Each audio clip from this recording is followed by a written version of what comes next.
guys, welcome. Hey, you guys, welcome to Black Coffee, Honey, and Grits. It is a Awesome. technical J for me. I am technically challenged. I thought I was the nerd of the group, but not today. So, you know who we are. We are the Black Coffee. Our lips drip with honey. Sometimes we got a little grits, sass class, and all that ass, all the stuff that we say when we say it. So we are here with the ladies. Ladies, let's introduce ourselves as a group. Carmel, Dr. J, Maisha, and then me. Okay, hello everybody. Welcome to Black Coffee, Honey, and Grits. I am one out of the four amazing women that make up Black Coffee, Honey, and Grits. I am Carmel Jean-Francois, owner, founder, and CEO of CFIT Coaching, working with individuals who have come to realize that they suffer from a food and sugar addiction. And I assist them in adapting a whole food, plant-based lifestyle in order to combat those addictions as well as the chronic conditions that usually come with them.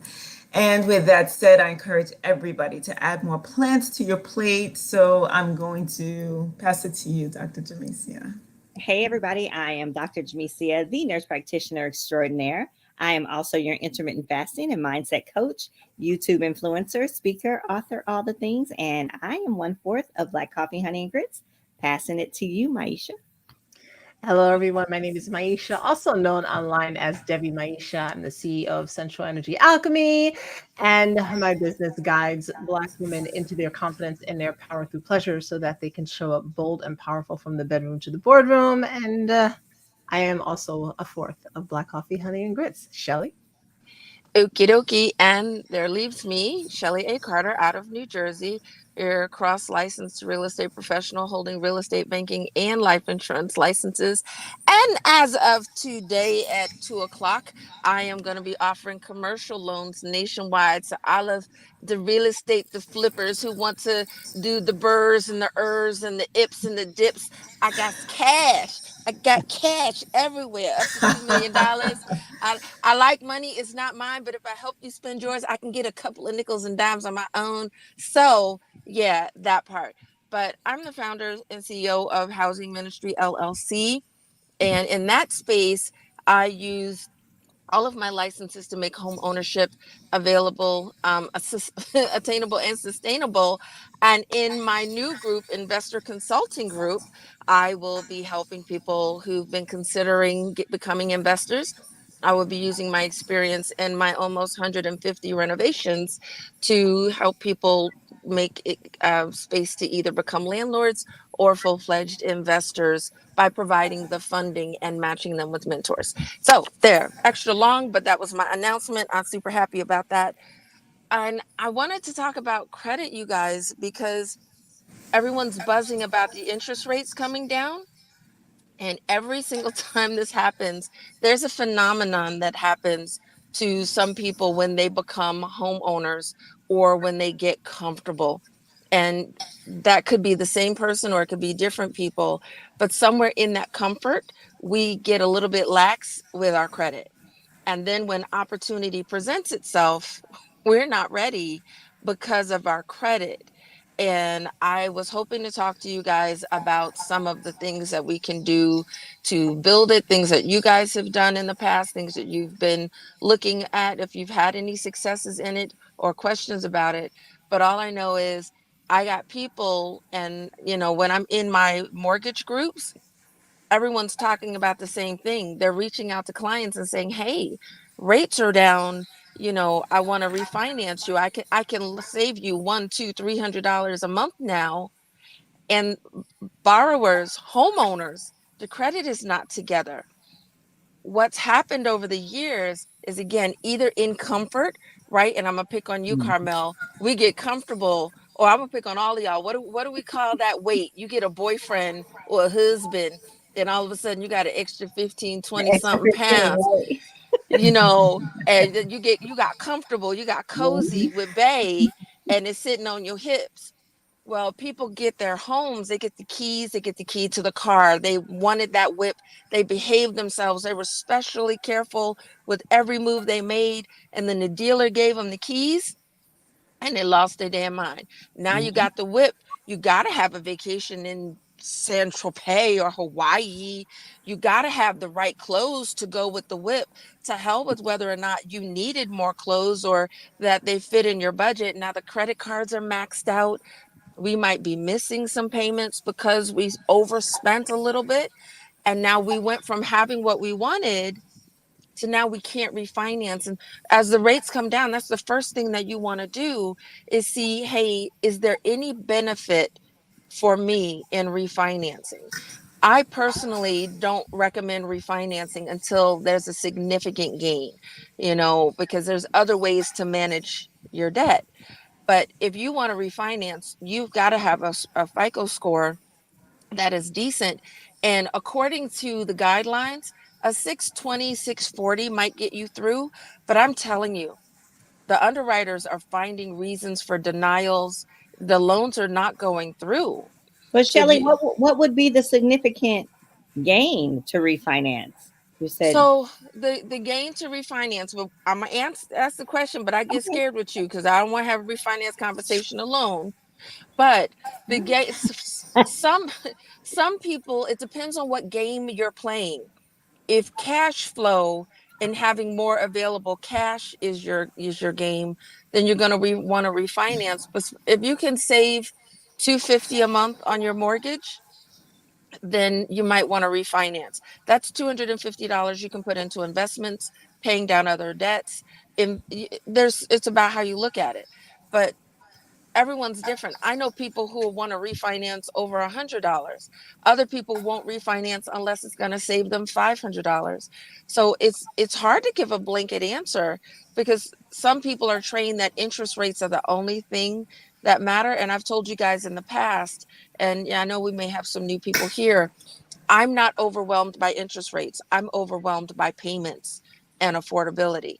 So if I can see that I want to attack my principal and I know that I can get my $1,000 mortgage that I'm used to paying, I can get it down to 750, but I'm going to continue to pay $1,000. That excites me because I know I'm going to be attacking my mortgage from the back end and I'm not changing my lifestyle. Mm-hmm. But you got to know how long it's going to take you to recoup all of that. You got to look at the cost of the mortgage, what you're saving, and decide, okay, how much is this mortgage really costing me? And that changes per person. Some people are trying to look for the appreciation in value.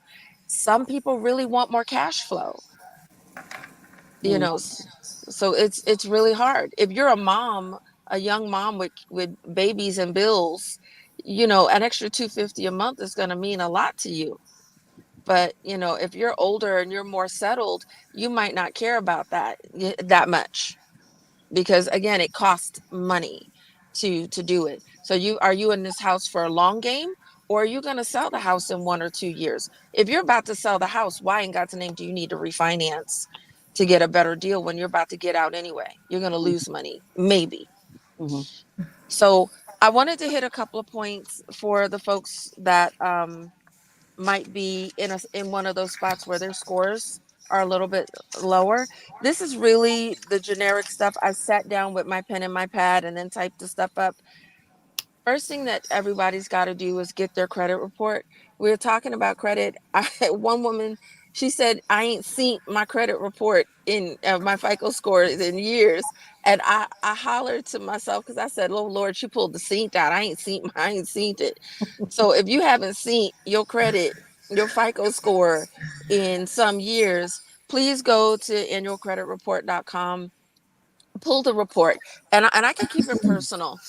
I've had two big credit impacts with my life. My first one being my divorce, and then the second one when the market crashed. And after my divorce, I found out that there were things that were his that were on my credit that didn't belong there. I found out that there was someone with my name that's lived in North Carolina.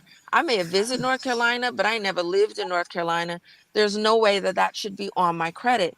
So going in and just disputing and correcting the errors, that automatically brought my score up, limiting the amount of inquiries that we have on our credit.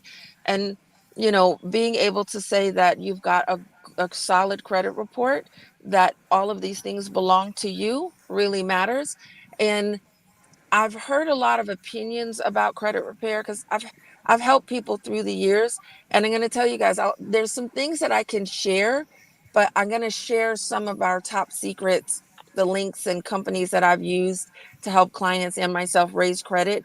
I'm going to share that in our group for our honey dips, a little honey dip community, but it's been really, really important to have an accurate credit report and make sure that you need to know that you're not having any identity theft going on, because you might I've had a client go apply for a mortgage, and it was a couple. I really would have loved to have had both, but I had to tell the fiance she couldn't be on there because a family member of hers was using her credit, Mm. and she didn't know. So, and she handled it personally, because you also want to make sure you do your own little bit of investigation. Because once you start an investigation with the police, because it's something that if a police report needs to be filed, you got to make sure that you know that you want to do that. We see these stories, and I, you know, I'm fighting with my mother. I'm fighting with someone on TV. Mom, how could you steal my credit like that? And you'll see them read the comments. I read them because that's just stuff I read. That, oh, this is fake. It's not fake. Moms are using their children's credit and doing all kinds of things, So, and even people in your workplace. So you've got to really be careful. Um, my big thing is the auto pay. I had a consultation with someone the other day who missed a credit payment. After he missed a credit payment, he missed another blasted credit payment. And it's like, put the thing on auto pay. Well, I don't want anyone else controlling my money. But babe, you're not controlling your money. So I can't get you the house. I need a clean record. And you had a spotless record. And then all of a sudden, so, I don't know what to tell you. So you have the conversation with your wife and explain to her that it's you, not me. Because when you give someone a denial, they want to get mad at the bank or the loan officer. But we don't control what you do with your money. I like the auto pay, put it on a calendar. It doesn't really matter, but that is a big deal. I don't know if I've ever talked about it. I used to work for one of those debt negotiation places. Even if you are in an active loan or an active credit card payment, a lot of people don't know that they can call and negotiate with a credit company on debt. They might not want to, but let's one of the things that went wrong in '08 was people were telling homeowners who had lost their job or were having hardship, they would say, you can't negotiate because you haven't missed a payment. So people started going into default on purpose. It was ridiculous. But you can call your credit company and tell them, I just got laid off, my income's reduced, I'm sick, something's happened, and you can ask them to negotiate. They may not like it, they may not want to, but if you can present a case and tell them that you might wind up in for bankruptcy, then they might say, well, in lieu of you falling into bankruptcy, maybe we'll work with you to lower the debt up front. There's credit companies that'll do it, but when you go to one of these debt reduction companies, that almost looks like a bankruptcy. So you really don't want to deal with them if you can't. I have used these two following. I have had secured cards that I used after the first marriage and I was rebuilding my credit. I created a secured card, had a great impact on my credit. And I had a spot where I was an authorized user on an account. And that account was super large and raised my FICO score up just being added as an authorized user. I don't recommend these companies where, and I'm talking a lot, so I'm gonna turn it over to you guys. But we hear these people say, "Oh, all you got to do is pay a small fee for that." I don't, I don't want to be an authorized user on somebody who's selling their service. I don't know them. It doesn't feel kosher.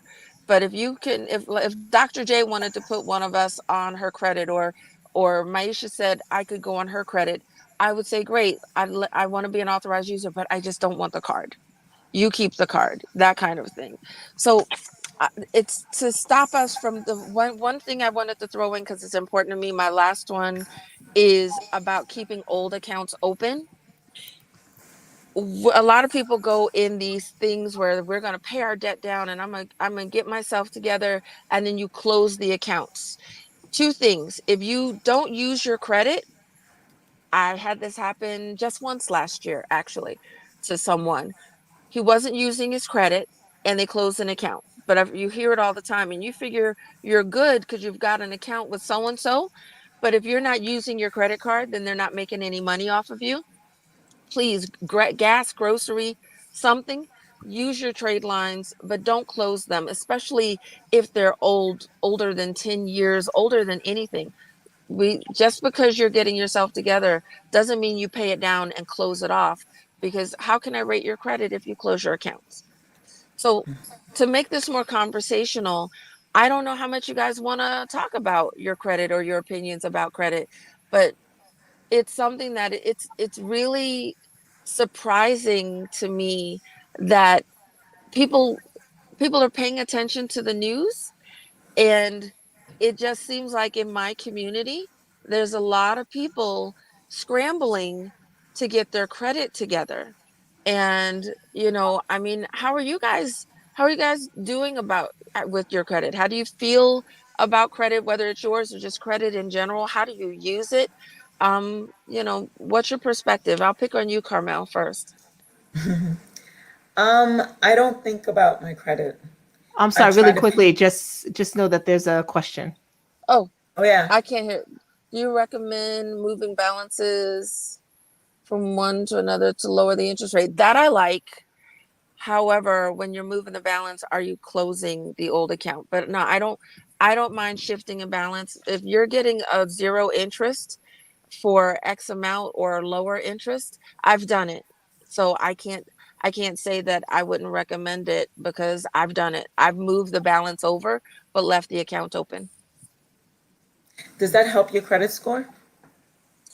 So I didn't even notice it from that way. It's gonna help your credit score some because but you're still gonna have the same debt. Really, for Hmm. me, I've got to, I can't read it where I'm at. You'll have to read it to me. Um, for me, what it did was help me gain control. So I had a zero. Someone offered me a card with balance transfer with, I don't know, don't let me lie to you, 12, 18 months, zero interest. So I moved the money from one account into the new account, got to establish that payment history with the new account. So it was a long time ago that I did it. I'm sure it had a positive impact on my credit, and it definitely helped me financially with paying that bill down because I was able to pay it down faster. Now, what's your question, Miss Nurse Practitioner Extraordinaire? Okay, so okay. So I feel like I had the question was about the credit cards, right? Should I change it over? And so I did, right? But I had a false sense of free money on Oh, one card when I transferred money from one card to the other. I yeah. wish I wish I had never did that. Now I have two credit cards instead of one. What are your thoughts? Should I close one card? And you said you already answered that not to close it, but now I really like to just keep one card, but now I have two. But where I feel like I messed up at, I feel like I kept using the other one where I transferred the money from to get more You points for Sky Miles. And anyway, I got a question. okay. So you transfer the money out of the account and then started using the account again? Yes. Yeah, that's that. Hey, zero balance. But then I have a balance over on the other credit. I'm just telling you, this Yeah, happened. yes. So that's where it gets to be tricky because the idea was to pay your debt down or whatever it was that convinced you. But yeah, something about that zero balance, it's like some people have an empty fridge and some people have to have it full even if it's full of garbage, but they can't stand it empty. Well, what So yeah. happened was right. Well, it wasn't that, and I don't know that this would happen to anyone else, but this is what happened to me. Okay, tell us what So had happened. what had happened was a wedding happened Oh, yeah, that. and a zero balance on a credit card happened. So then Yeah, now I said, well, I'll just put this money because I wanted this wedding to be everything it was. right. I put some of it on the credit card. Whereas I probably should not have done that. And of course I can pay it, but now it's like, I kind of regret doing that. Even though it I probably, I don't know what it's gonna do, but anyway, I did see my you score go down a little bit. usage, utilization is What do you mean? the more when we utilize a lot of our credit, our score can go down. Mm-hmm. Yeah. And they know what our credit habits are. I'll read that in a minute. Oh yeah, he's saying the same thing. Well, The yeah, I was percentage. going to say this. Yeah, the percentage of usage on transfer versus the credit limit weighs factor, ensuring under 30% at max of credit usage on the account. Optimal is 7% or under, he has found. Also, knowing your goals and planning matters. Balance transfers can put you in Amex jail if you have their cards. One can possibly get out of it and still open new cards or request higher limits. Thank you, Yes. Sensei. Thank you. Thank you. Everything he said I've experienced, but I've seen people's scores go up with a 50% balance. I've seen we talk about the fact that our balance goes to zero every month. um it's difficult, but you had a reason, and I don't have judgment because you had a reason. My Mhm. question to anyone in your shoes is, what's your exit plan? What's your exit strategy? How do you plan on getting rid of this debt and So getting it? Go I'll ahead. tell you guys what I did. I'll tell you what I've done. So the card I transferred my initial balance to, I have it set up to pay every 2 weeks. So I pay every two Mhm. weeks a certain amount, right? But I have my other card that I put more money or more credit on that I'm paying. I'm kind of chunking it Mhm. with larger amounts, but And it's still kind of like, it's a lot. so it's done now, right? It's already done. So the thing that I would want to say to anybody who's done this is just work on the exit plan. Your exit plan is throwing chunks of cash at it. We went and bought a vehicle that cost a little bit more than we wanted, but it was the vehicle that we wanted. We made double and triple payments on it fairly consistently. If something came up, then we would make a single payment on it if that month we had other priorities. But for the most part, every single payment was a double or triple payment. There was never that. And I know that's hard for people, but Mm-hmm. that's where putting it on auto pay is. And I know there's a lot of people who talk about those luxuries, and all of our lifestyles are different. So I'm talking in general. Mm-hmm. But for an average person, either you have the money to throw chunks at it, or I'm going to suggest to someone to shift their lifestyle, make minimum shifts in their lifestyle, and to find Which looks out, like what? which is going to look like first calling the bank and understanding what when your bill is due, when does the account close, and exactly how much interest you're paying, and ask them how your interest is calculated, and then get online, find a calculator, and figure out how to pay that debt down. There's so many debt calculators online that will help someone figure out how to pay their debt down. Okay, so Paying what does this 15 mean? day.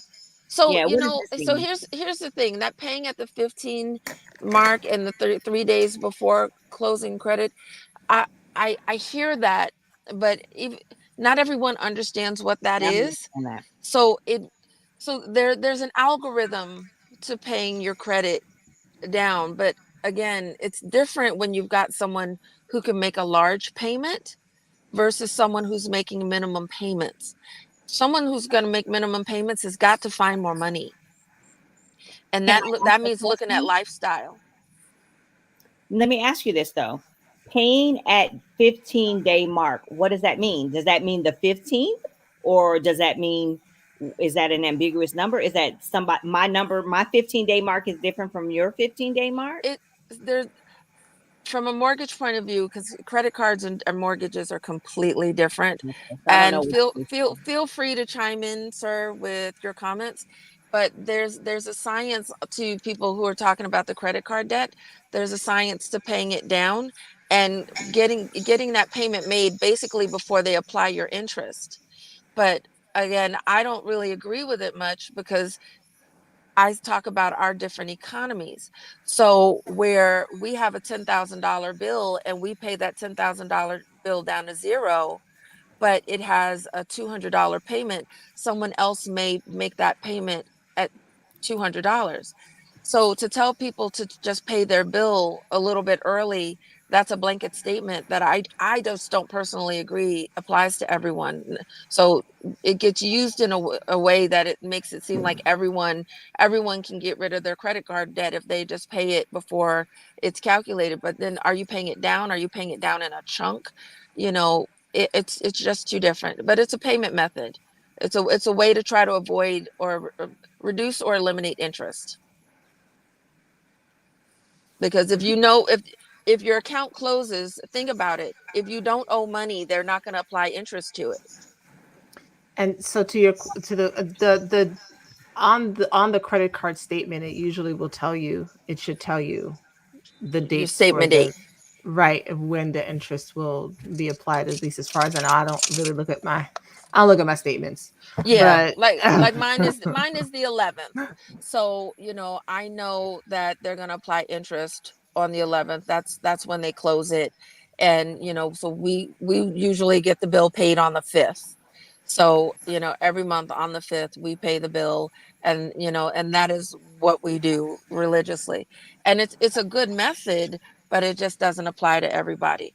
And, this is where you, Dr. J, your conversation about budgets Mm-hmm. comes in so handy. A lot of people don't like auto pay, they don't like the budgeting, but when you don't see the money, it is remarkable It how is. easy it is to manage your life It is. when you don't see that money. Mm-hmm. I hate auto pay, but I feel like I have to do it with. I hate it, but I feel like I have to do it with certain things. And I did it with that additional credit card because I'm like, no. And I also do it with my other mortgages on my other properties because I'm like, no. So, but with my own stuff, I like to be hands on and I like to know and see and feel. Yeah. I don't know, just weird I like that. But No, it's not weird. It's unique. It's why when you go apply for a mortgage, you get a choice. Are you going to escrow or not?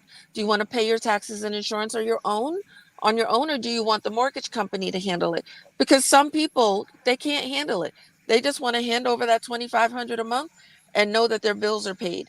Other people want to keep that money in their account, mhm, especially if you're in a high yield account. You want all your interest. right. So, you're not trying to just go and let the bank handle your money Hmm. when you could let it sit there for a few extra days. Why should they make those pennies when you can make those pennies?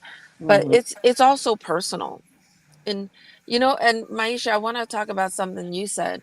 A lot of times people don't open their bills, and that's where my foreclosure conversations kick in. So much bad stuff happens for some people when they don't open the mail. And if you've just got regular life happening, you have a bill, you're going to get to it. You don't need anybody pressuring you. You don't even what's in the envelope. You know what you spent money on. But if you are having any kind of hardship, any challenges, please read your mail. I'm begging you. And then call the bank. Call the bank, call your credit card company, call the car financing company, because they might have a plan or a method or something to be able to help you get things restructured. Which Call brings them me and back say, to, go ahead. What? call them and say what? I'm be honest, talk to them. Hopefully you get someone who has a personality, but you tell them what's going on. I just lost my job. I i had a two income household, and now I have one. He got sick, he died, he divorced me, whatever. And I plan my economy here. I don't see how I'm going to be able to make these payments. What do I do? Can I refinance? Can I lower my payments? And again, that the refinance, it's not just a house. You can refinance a car. You know, you can negotiate with the credit card companies. You have to call people. And I don't know all of them, so I'm not going to sit here and pretend I do. But especially after COVID, there are still programs in place to help people who are experiencing hardships, and we don't use them. Just like we talk about all the grants that go unused, there are programs, resources, and if we don't call and ask for help, then we can't get anything. Even even with the foreclosure, you know, there are people who have been. I had a woman tell me, she said, I haven't paid my mortgage in 10 years. And I'm like, huh? How'd you do that? And she just kept rolling into the programs, almost like a forbearance, because I'm not afraid to tell y'all, Mr. Four and Barron's Uncle Four, he is my friend. That's how I like to live. That's how I like to live. You know, and it just is what it is, and you know, it doesn't affect my life. It doesn't affect my ability to do anything. If you say that I qualify to leave those things alone, I'm gonna leave it alone. I don't want to deal with That's it right. right now. I get no excitement out of being the person that says, "Ha ha, I got to pay off my bills." No, how can I not pay it? Who can pay it for me? How can we get rid of this some other way? I don't feel And any kind of way about that. just for giggles, everybody's going crazy over these medical bills. I'm not telling you to stiff the hospital. We need the, oh, we got a medical professional here. We need our medical professionals and we need them to get paid, but they don't impact your credit. If you need to be on a payment plan, I had a client who made me bazonkers. She's losing her house. She's going through all kinds of stuff. We had to file bankruptcy to keep her in the house. And while we're going through all of this stuff, she's still struggling to pay the medical bills. And I'm like, lady, I need you to focus on your house. And see, I find many people are intimidated by talking to credit. You know what, Thomas? They are. They really, really are. And I've done, with the housing ministry, I've done conference calls, Thomas, and gotten on the phone and said, you know, hi, my name is, I'm an advocate for, and I have her on the phone. Can you please talk to him or her to do the security clearance to make sure that I can talk? And then they go through, they verify who they are. Do we have permission to talk to this woman? You know, do you want to give her temporary access, or do I need a signed form to be able to talk? And the banks are really helpful to date. And I don't know how many I've done, multiple dozens of stopping foreclosures. The banks, ex- mm, except for one that has been sued very many times for discrimination, the banks have been very helpful. I really want to say the name, but I don't want to get sued for speaking out of turn for slander. But for the most part, these banks, especially those the oldest that have been around since the dawn of time, have been very, very difficult to deal with when you're talking to the old ones. But the newer banks, the banks that have less issues, less lawsuits, I have stopped foreclosure at the steps. Hi, I'm here. I'm an advocate. I am working with this person, and it's helped. We have another person just came out of foreclosure. The bank was telling us that she was completely upside down. She was going to get nothing. I put together a team for us, and last month she got a check. She sold her house for almost $100,000 over what anybody thought she could get. And that is, and the bank was saying, nope, we don't want to hear anything. We don't want to do anything. But when you approach them kindly, respectfully, not begging, not a sob story, but take a direct approach. I have a problem and I need to know what solutions are available to me every single time. I've had not one time, not once, where I haven't been able to solve a problem. The only time I did, I'll read this in a minute. The only time I had a problem was when the borrower, the homeowner, was shady, but it was never a problem dealing with the bank. And don't even mention composing letters to creditors, bureaus, and they spend 6 hours typing on net or texting, but frozen on those letters. I reword that Yeah. because that No, that he's I, basically saying that the younger people, they oh, cannot talk on the phone, nor can they write these letters, but they can text all day.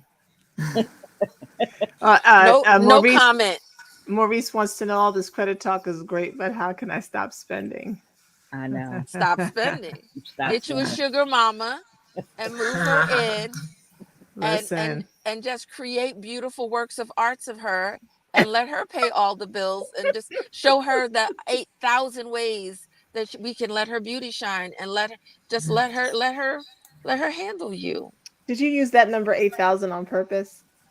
No, why Oh, I mean, because there are at least 8,000 nerve endings in the clitoris, so I thought you did oh, that on purpose. But okay, I was gonna say, I go love ahead, it. Shirley, with the word flow. I like that with the word play, but okay. No, that was just the universe pulling everything together. There So you go. it's not an exciting conversation, but I'm telling you, so many people are dealing with it, and I think it's actually important. But the last thing, I really do, I want to address the last thing. This is, if you're unable to communicate with your creditors for any reason, that's why you go get an advocate. There's legal aid, there's HUD approved housing agencies, of which hopefully one day Housing Ministry will be one of them.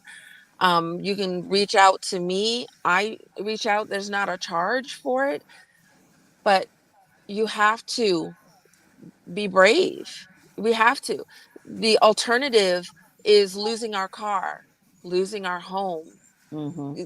It's, you can't, it can't be that serious where you're so nervous that you won't ask for help, that you allow yourself to be homeless. And the reason that I say what I say sometimes is that there are programs for everything, not cars, not so much, but in this country, homelessness is a problem. And if you don't ask for help, if you ignore them, it's going to impact you. Mm-hmm. It really is. I have another client got a letter saying that they're going to attack her bank account. And she's like, what bank account? I have no money. But when they sent a letter about the judgment, she didn't read it. She didn't call. She didn't write a letter. She didn't do anything. So the company won the judgment. So now I've got to help her construct a letter to the judge and say, there's no money in my account. So you've got a single mother with two children who's got pennies in her account and they're threatening to take it. And when all she had to do was show up in court with bank statements and show that there's no money, like she's not making any money, bank Mm-hmm. statements and taxes, and they would not have given the judgment to them. But we don't do our part. And now the judgment is on the credit. So now I'm going to have to work with her to get the judgment off the credit. Mm-hmm. Out of All of fear this because we didn't communicate. and fear. And fear. Mm-hmm. Number right at the top of the food chain, it's fear. It's uncomfortable. Yeah. But there's a lot of things that we do that are uncomfortable. Thomas, I like you. I just want you to know. Financial literacy and credit strategizing has so many perks I missed out on. I have Dubai coming up with free stay and executive lounge, food credit, etc. Well, He also can said he stayed in Singapore, Malaysia for free. Sir, how come you're not taking me on these trips with you? You know I'm a I was forever. about to ask why I can't go. Oh, he's my tantra teacher. So I mean, can we get some trips, please? Thank you. It's the point. So y'all know I get agitated if I have to use a MasterCard or Visa because we build up all of our points on Amex. Amex must give us back a few $1,000s every year. And we love those things. And if you've got a card, okay, I'll say this. If you've got a choice of getting a credit card, you're looking to reestablish credit, get a card with points. Please, please, please. You're spending the money, you want cash back or points. Mm-hmm. They are awesome. Mm-hmm. Yes, they They are. really are. You go to dinner, you use a card. Where was it? I was stupid moments. You go to use a card and then automatically the card makes an adjustment for you. You've got reward points. I didn't even know they did that. Listen, for the wedding, I'm telling you, my points bought several airline tickets round trip. Yes. Yes, Yes. absolutely. So And I will tell you what we've done with our points. Okay. So we use them on Amazon and we use them on Home Depot, but we actually took the time to see where our points get used, got on the phone with the consultant at the credit company and said, "Hey, where do I get the most bang for my bucks?" And after a conversation and saying, "Well, you're under construction," she said, "Out of all of your options, Home Depot is going to give you the better one. So you can either use." And then when we got done with Home Depot, again, I'm always ordering something. So we started using them on Amazon, and Amazon is sneaky. When I go in and my credit cards are there, if you guys shop on there and you have a card with points, Amazon automatically goes, "Oh, you using Amex? Oh, you using this Visa? Oh, so you've got points you could use with us, right?" Like, go in and give us the points. But it's really, really nice. It's really nice. So that's it. I can stop babbling. I will tell you, I will give some teasers for those of you who are not in our community, but I'm gonna give a few, but I'm gonna put the whole list in our group. I have helped people get established credit by telling them, even that stupid thing that you see online, the catalog shopping. I helped one guy get his credit up with Fingerhut. I've told people to go buy a piece of furniture that you don't need and finance it. um, your bank wants to help you. The credit unions want to help you. Credit unions used to once, thank you, Thomas. Once upon a time, the credit unions were only for a segment of a group. You had to be a nurse. You had to be a social worker. You had to be a teacher. But now they're expanding and credit unions are letting in other people. And even my first credit union, I reached out to them and they said, "Oh, you've got to be a member of a something." And I'm like, "Oh, yeah, no, I'm not, but thank you." And they held me on the phone and they said, "Okay, wait. There's got to be something on the list." And they said, "Did you work here?" "No." Were you a veteran?" "No." Do you go to church? Are you Christian or Jewish? What are you? And I'm like, "I'm Christian." "Well, what church do you go to?" Whip bang doom. My church was on the list. And all of a sudden I'm a member of the credit union. that's the And truth, y'all. so I'm like, yay. And like there's really cool deals and opportunities there when you deal with these small banks. So I will end it there, but I'm gonna tell you the list is longer. I gotta move it fast so nobody can stop it. The list of places where you can go and use pieces of your life to establish credit, I'm gonna put it in our Black Coffee, Honey, and Grits group. And if you become a member of the group, you will have access to it. And thank you for being here, you guys. So that's it. I'm all talked out. Thank you for playing. Thank you, Shelly. This is great. Thank you, Shelly. That was good. That was a lot. I'm sorry if it is, it just all blends. So, but No, we've it got to talk does. about this stuff. We We have to. do. It's You know, important. I And gotta tell you. some of us are scared to ask certain questions. Or don't know what to ask. Like, I Yeah. don't know enough about, yeah. So it's just kind of like, okay, let me just take it all in. I don't even know what questions how to contribute. Well, Mhm. sometimes taking it in, you'll come up with a question another time because we're going to Mhm. talk about mortgage basics on Wednesday. But you talked about asking the questions. I will tell you guys a silly story and it's short. It'll take me all of a minute. I'm headed down the elevator after work, and you'll know where this is going immediately. And as I'm getting to the first floor, a guy with a giant bouquet of flowers is getting in the elevator. And me and my sarcastic behind, I go, "Oh, is that for me?" And I'm being playful. And he's like, "If your name is Shelly Carter, it is." And I'm like, "But I am Shelly Carter. Yay." Now it's super. The flowers would have been there waiting for me the other day, but opening my mouth, I found out That's what I'm talking about, opening your mouth. Silly as it is, I found out that there was a surprise waiting for me because I just opened my mouth.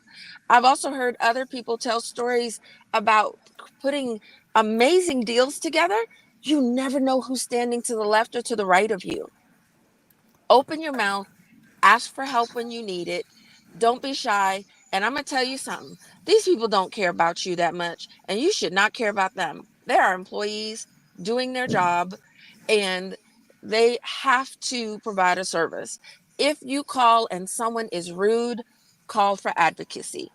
Every day, all day, there's an advocate for almost everything. But as it relates to your credit and finance, there are tens of thousands of us in the country, coast to coast, waiting to serve you and help you work things out to your benefit. And that's it. So I'll Love say it. for those out there who do not know or are not sure, or you're just beginning and you don't know where to start. And as Thomas said, it's like, eating the elephant one bite at a time. Yeah. The first thing you can do is get your credit report. Yeah. That's going to let you know where you stand across the board. If you're Absolutely. if you're talking about dealing with credit cards, because I don't own property yet, so I can't tell you anything about mortgages. But if you're talking about Okay. dealing with credit cards, gather up your statements. Now, the reason I don't look at statements is because I don't do mail. I don't like paper. I want to save trees. Don't send me statements in the mail. I like my stuff electronic, or I have the app. So I can look on Yeah. the app and see exactly how much I owe. My budget tells me when I owe it, and I love auto pay. I don't even own checks.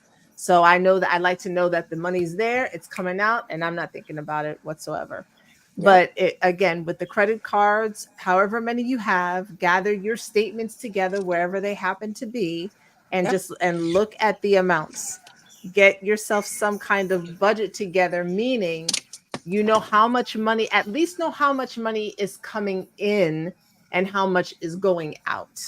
That way you have a better understanding, because you could have $5,000 coming in and 7,000 going out, but you don't know it, and not realizing that why you're always broke is because you have a $2,000 shortfall. So at the very least, know what's coming in, know what's going out. When you come to your credit cards, start looking at it, and it has worked for me, looking at the smallest one first and seeing how you can work on that one. Doesn't mean don't pay off the other ones. And yes, call the credit card companies. Everybody wants their money. And as a matter of fact, some of them are so happy to do a half settlement with you. I love when I get those letters and it's like, I'll owe something and they'll be like, look, we'll give it to you. And I'll tell them, no, I don't have, you don't have to be like me. But I'm telling you what I do. I don't have it. I don't have it. I don't have it. I don't have it. You know what? We'll give you 50% off. Really? Let me give that to you today. Listen, because they've already gotten their money. Yeah. So there are ways to pay them off without you having to come out of your pocket with all the things. Everybody wants to get their money. Just give them a call and you can figure out how to settle it with them. But the first thing is get your credit report. And the second is at least know how much money you have coming in and how much money you have coming out. I like it. I like it a lot. And it's very, very important. There's one thing that we didn't say. I said it, but I didn't say it. If you're upside down, like Maisha just said, file bankruptcy. It's a financial instrument, it's a tool, and it's not the end of your life. You will still, when you get to the end of it, you will still be able to, it will cost more, but you'll be able to purchase a home. After 2 or 3 years, you will have all of the options available to you. And after you come out, within 3 to 6 months, your mailbox will be flooded with credit offers. Now, who is And that? Who is that for, Shelly? Because I mean, in my past, I have been in some dire financial straits, and considered it. Really did consider it when I was married, but the amount of debt we had did not seem like it was necessary to file for bankruptcy, and we never filed for bankruptcy, and stuff just fell off the credit report after a while anyway. So, who the is debts don't bankruptcy go really away. for? So, way things were versus how things are, people are tracking you down. I heard a statement once. A man said, I'll spend $100 to collect the dollar you owe me. And we were like, okay, I got you. But bankruptcy is for anyone who is under financial duress.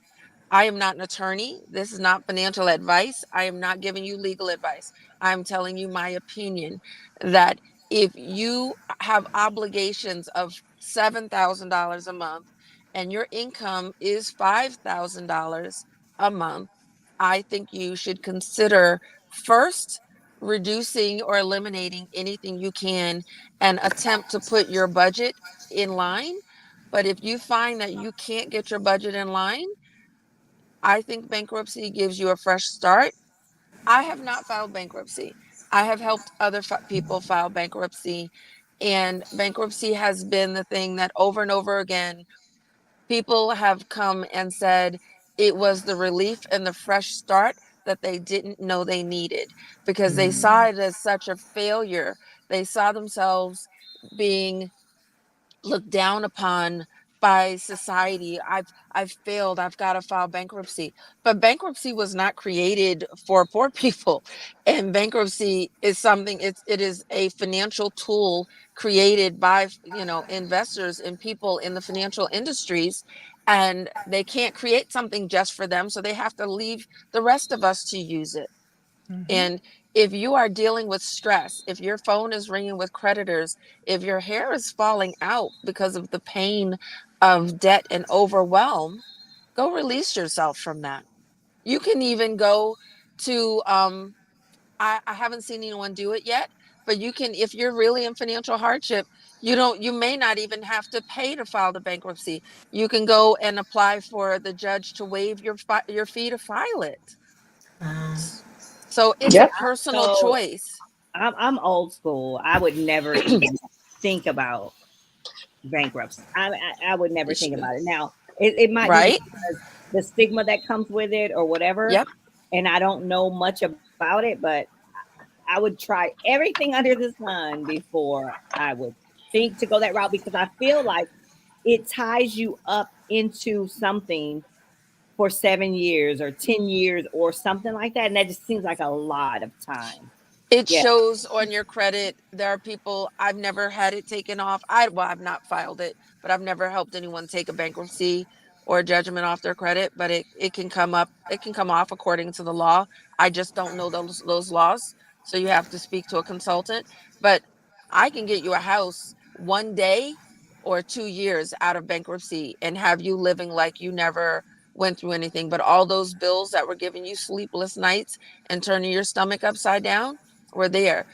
For a person who's financially stable or has not experienced hardship, it's not something that you should do. We should do everything we can to avoid it. It's not something you want, but again, when you are upside down and in hardship, it's got to be, to me, it's something you should use if you're truly in hardship because you're fighting, I don't know, you're getting, you went from unemployed and now you're getting minimum wage. Right. I And think out of that's your what I was minimum, looking for. I think I was looking for that comment. Like it's not something you just use on a whim. It's just really Right. That's right? why I was Because asking, like, who is it really it, for, right? Because it if you're at a certain level, right, it's, you know, but again, look at the Trumps and the people that we hear about. They're at a level, it's truly right? just a, That's a it's a different level, strategy. Right. But at right? our level, imagine you're trying to recoup and you got all these people putting judgments against you. And like the woman that I'm helping now, you got a little bit of money coming in and you got people coming and telling you that they're going to take your money. That can't be the case because how do you build yourself up if they've got judgments against you? Every time you get $100, someone takes your $100. That can't work. Yeah, those liens, that Yes. if you've got liens happening in your accounts, then I could see bankruptcy being an option. But that's why, there's certain folks you just don't mess around with, like, student loan people and whatnot. Those are the people.